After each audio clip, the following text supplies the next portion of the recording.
Good morning, student. Today we will study about the displacement reaction. हम displacement reaction के बारे में समझेंगे। ये हमारा क्लास 10 का टॉपिक है और डिस्प्लेसमेंट रिएक्शन का मैं डेफिनेशन बताऊंगा, एग्जाम्पल बताऊंगा, ठीक है।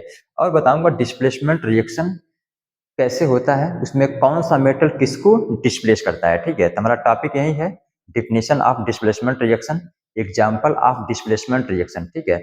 तो सबसे पहले मैं टॉपिक को यहाँ पे राइट करूंगा, displacement displacement reaction. Displacement reaction को सबसे पहले हम डिफाइन करेंगे, those reaction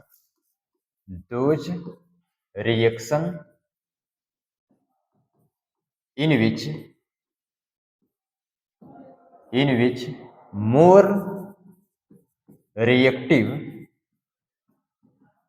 those reaction in which more reactive metal displaces less reactive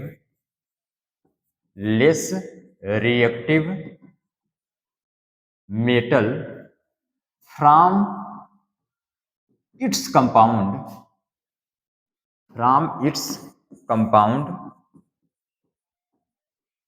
called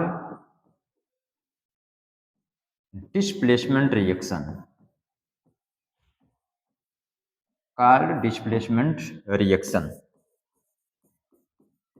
हमारा डेफिनेशन एक आ रहा है कि ऐसा रिएक्शन जिसमें more reactive metal less reactive metal के कंपाउंड से उसको डिस्प्लेस कर देता है, ऐसे रिएक्शन को हम कहते हैं डिस्प्लेसमेंट रिएक्शन। एग्जाम्पल के तौर पे हम समझेंगे।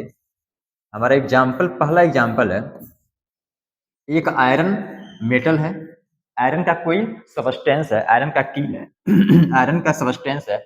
इसको हम क्या कर रहे हैं, कॉपर सल्फेट के सॉल्यूशन के अंदर डाल रहे हैं, कॉपर सल्फेट से रिएक्शन करवा रहे हैं। हमारे पास एक कॉपर सल्फेट कंपाउंड है या आयरन मेटल है, ठीक है। तो आयरन मेटल क्या करेगा, कॉपर सल्फेट के कंपाउंड से कॉपर को डिस्प्लेस कर देगा। डिस्प्लेस मतलब होता है बाहर निकालना, रिमूव करना, ठीक है, विस्थापित करना। यानी हमारा कॉपर क्या होगा, बाहर निकल जाएगा, कंपाउंड से डिस्प्लेस हो जाएगा और एक हमारा नया कंपाउंड बन जाएगा FeSO4। FeSO4 नया कंपाउंड बन गया और कॉपर क्या हो गया, इस कंपाउंड से बाहर निकल गया। यानी Fe है, यह कॉपर को क्या कर दिया, बाहर निकाल दिया और खुद जो आयरन है वो Fe की जगह को ले लिया। ऐसे रिएक्शन को कहते हैं हम लोग डिस्प्लेसमेंट रिएक्शन। डिस्प्लेसमेंट रिएक्शन क्या होता है, ऐसा रिएक्शन जिसमें मोर रिएक्टिव मेटल, जिसमें क्या होता है, मोर रिएक्टिव मेटल, जिसमें ज्यादा रिएक्टिव मेटल क्या करता है, लेस रिएक्टिव मेटल को डिस्प्लेस कर देता है, उसको हटा देता है, उसी के कंपाउंड से हटा देता है। ये ज्यादा रिएक्टिव है, हमारा आयरन क्या है, मोर रिएक्टिव एंड कॉपर है लेस रिएक्टिव। तो जो मोर रिएक्टिव हमारा आयरन है, यह लेस रिएक्टिव कॉपर को क्या कर रहा है, डिस्प्लेस कर दे रहा है, बाहर निकाल दे रहा है, उसी के कंपाउंड से बाहर निकाल दिया, कॉपर के कंपाउंड से कॉपर को बाहर निकाल दिया। कौन, आयरन। इसी को हम बोलते हैं डिस्प्लेसमेंट रिएक्शन। जो रिएक्टिविटी होता है इसको हम कैसे जानते हैं, मतलब किस बेस पे हम डिफाइन करते हैं, इसके लिए एक आता है रिएक्टिविटी सीरीज। आप सभी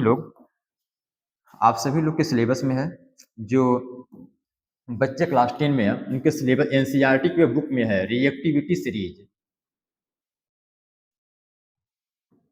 रिएक्टिविटी सीरीज में सबसे ऊपर जो होता है आपके एनसीईआरटी बुक में, जो सबसे ऊपर मेटल है वो सबसे ऊपर है potassium, sodium, calcium, magnesium, aluminium, zinc, iron, lead, hydrogen, copper होता है, फिर एच और सबसे नीचे होता है AU। यानी जो सबसे ऊपर का जो मेटल होगा वह मोर रिएक्टिव, उसके पास रिएक्शन करने की कैपेसिटी सबसे ज्यादा होगा, यह मोर रिएक्टिव मेटल है, मोर रिएक्टिव।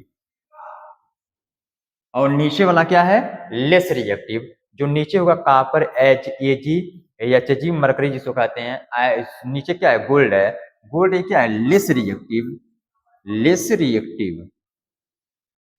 ठीक है।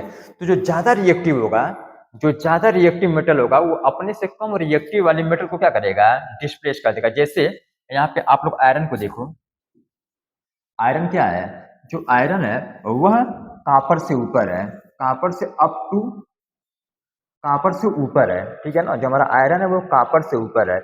तो कॉपर सल्फेट के सॉल्यूशन से क्या कर रहा है, कॉपर सल्फेट के कंपाउंड से हमारा आयरन उसको क्या कर रहा है, डिस्प्लेस कर दे रहा है, बाहर निकाल दे रहा है, ठीक है। ऐसे रिएक्शन को हम कहते हैं डिस्प्लेसमेंट रिएक्शन।